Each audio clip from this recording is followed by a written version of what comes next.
what's up, and welcome to the video. This is our full vlog for the Thailand trip. Here, I will share with you our Thailand trip, fully planned by my friend. And in this video, I'll be focusing on things I enjoyed, such as the food, and I guess a general company of friends and the vibes. So, this is my girlfriend and I's first travel, and her first travel actually out of the country, and hopefully, we'll have more in the future. We arrived relatively early to the airport, so we just fixed all the pre-traveling stuff like the travel tax, the check-ins, and the like. As a Filipino, we always have to come like 4 hours ahead of time, so we did that anyway. And yeah, I had some patat cornets while waiting. And yeah, the travel went out pretty smoothly. My GF got questioned a bit by the immigration, but I think it was pretty smooth because we traveled as a group of friends too. So finally, after around a 4-hour flight, we arrived in Thailand. By the way, there's a mind-blowing moment where you go back in time since Thailand is 1 hour ahead of the Philippines. So yeah, just sharing. It was really funny to look at our phone clocks change when we arrived. But yeah, we had a smooth grab to our hotel. We mainly actually just used InDrive, which is like another Grab or Uber style app, to get around Bangkok. And here's where we had our first 7-Eleven haul. So you could check out my video from the 7-Eleven Thailand goodies if you want to check it out. I posted it a few weeks ago. Our first restaurant here was called Here Hai, which specialized in the crab rice and various different seafoods. And holy crabs! The seafood was a 10 out of 10. Very fresh, perfect with that green dipping sauce. I still don't know what it's called, but it's like really tangy and sweet and spicy and a really good balance with the seafood. Food here was kind of pricey, but I'd argue it's definitely worth the price for the portions they bring. And this is the best part, eating with friends with small appetites. We split the bill, but I got the bigger portions. Stonks. Anyway, cannot remember everything we ordered, but definitely the must tries for me were the crab fried rice and crab omelette.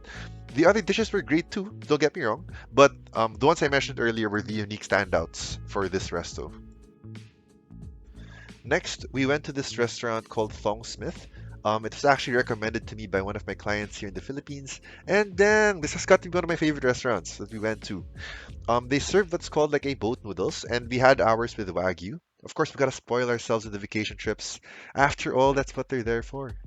And it was super good. Like the broth was a great balance of saltiness and spiciness with a little bit of that sour hint. And I just wish there was more meat, but I understand. It was priced fair as well, only again on the more expensive side because we got the Wagyu. It will be very fairly priced if you got any other cut of meat. And not gonna lie, I actually had a Thailand gummy. So during this time or before this, and I gotta say it made my experience extra memorable. As it was my first time feeling like this, or feeling that way rather, I was extra hungry, and this is funnily one of my most memorable must tries. I would say my recommendation to a must try in Thailand. It's the KFC. It's so weird, right? But it's the KFC. Their egg tarts were amazing, and I was addicted to this chicken wings. I think it was called Zubab chicken or something like that. It was spicy, tangy, and salty in a really good balance, and the meat was so juicy. I had this literally like 4 times throughout the trip. The only restaurant I ever repeated. So weird, but it was so good. Yeah, and after that we capped off the day with some street food coconut ice cream. It's really cheap and super good too. A must try if you see a vendor near you selling it. I wasn't able to video. We also had a street roti style dessert with Nutella. Really simple and clean tasting. Like it really tasted like just a roti with Nutella, which is also good. And yeah, we also had our first street food mango sticky rice. Given that this dish is also available in the Philippines, I definitely saw the differences. So the version in Thailand was a lot more, I'd say, spiced, and mangoes were not as sweet as we do have in the Philippines. The sweet sauce as well was not as much for the rice, contrary to the Philippine version. So it's definitely good in its own way, but definitely different. So don't expect the same thing if you're used to the Filipino mango sticky rice.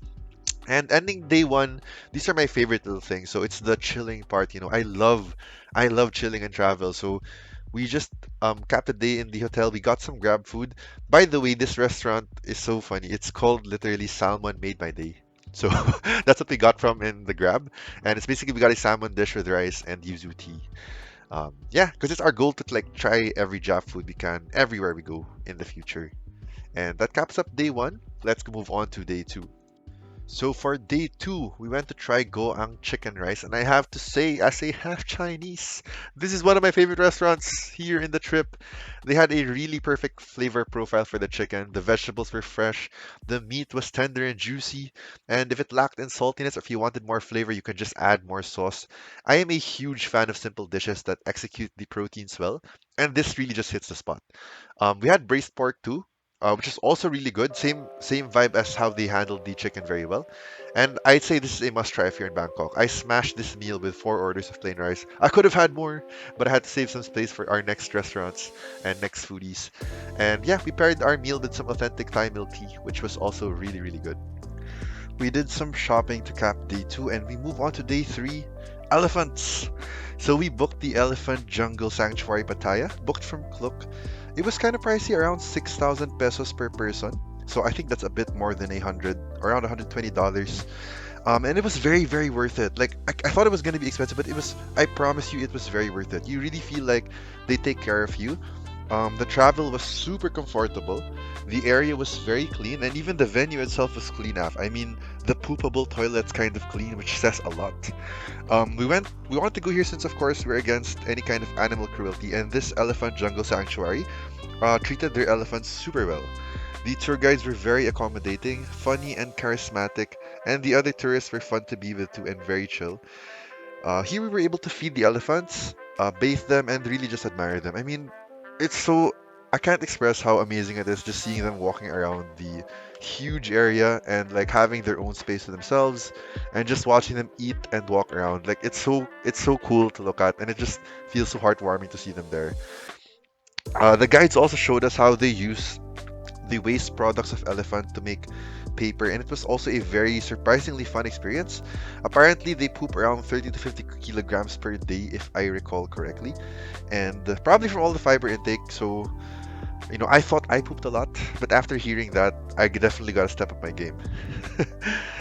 So yeah, they capped the tour with a very simple meal that was like home cooked vibes, and it really just added more to the appeal of the tour. And they brought us home safe and sound. We did a bit of shopping after and went to Icon Siam. We had food here like pad thai tom yum, fried pork with rice, braised pork with rice, and many more. And I have to say, this was the only one where I was kinda disappointed with the meals. As a foodie, I made sure to try various different items, and everything looked so appetizing. But the specific meals we got were very mediocre, and some were even kind of cold or unheated, and portions were not as good as it was not really so cheap, as a street food kind of vibe. But the vibes of the place and the aesthetic was still a 10 out of 10. Don't get me wrong, I was still happy. I was just like, compared to all the food I had previously, I kind of had a high expectations for this one. Um, but you know what? I honestly may have just ordered the wrong things. Plus, we went a little bit close to closing time, so maybe everything on display was kind of like the leftovers already. So yeah, after that we rushed over to Big C to get another shopping haul for Pasalubong, which we got some goodies for our fam. And we capped the day again at my favorite part, just chilling with friends. And for the fun story times and games and the like. D4 was my favorite because I saw J-Fi in person and I was so starstruck. I'm not so keen on celebrities, but again, growing up watching food documentaries, food shows, cooking shows, chefs, it's just, I don't know, seeing J-Fi in the flesh just hit me different. So there's a bunch of like B-roll playing, but I'll just carry on to how much I can't express how amazed I was seeing her in the flesh. Um, it was just like it was like art watching her cook live. And apparently you can video her from afar, but please do not disturb her up close when she is working. Anyway, our next restaurant was in Tip Samay. It's actually right beside J5's restaurant. It specializes in pad thai, and I'm not so sure if this is the authentic pad thai experience, but it was definitely better than the one we had in the mall during day three. It was the usual sweet, spicy, salty, and tangy, and a great balance of flavors. By the way, this is so late in the video, so again, there's gonna be random clips playing, but I just have to say, the service of every restaurant we went to was so good. I'm not so sure if it's because of the restaurant choices, but I swear the service was next level. Like people in Bangkok are really friendly. Except for this one terrible experience we had. Like literally just one time, we had one in-drive rider like scream at us in the middle of the car ride. He said, "Why are you speaking in English? We are in Thailand." And then he started speaking um and we didn't understand him, and he literally dropped us in the middle of the ride. So low-key traumatizing experience, but luckily I think I'm a relatively big dude, so I have that feeling of safety in general. I cannot imagine if my friends were alone with the rider. But yeah, thank God we were actually near home, so we were able to arrive safely. But other than that experience, everyone in Thailand was really, really amazing and pleasant. Okay, sorry for the random clips and story time, but anyway, we ended our day in Som Tum there, the Thai specialized restaurant, and we got some Wagyu tongue, fried chicken, tom yum, pork belly, and pad Thai. Everything was priced fair. Portions were kind of small for my liking, but I guess it's good for people who just want to taste different dishes. This resto is really good, so if you're in the area, definitely stop by this place.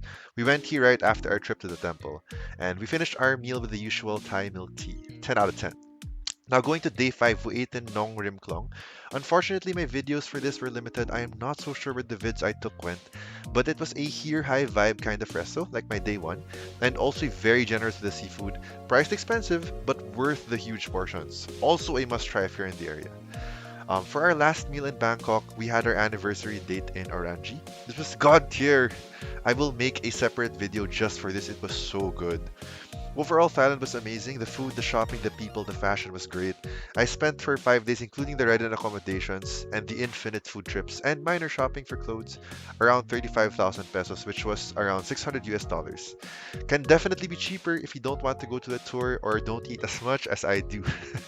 Hope you enjoyed the video. Be sure to leave a like and subscribe for more, and stay tuned for the Orangi vid coming soon.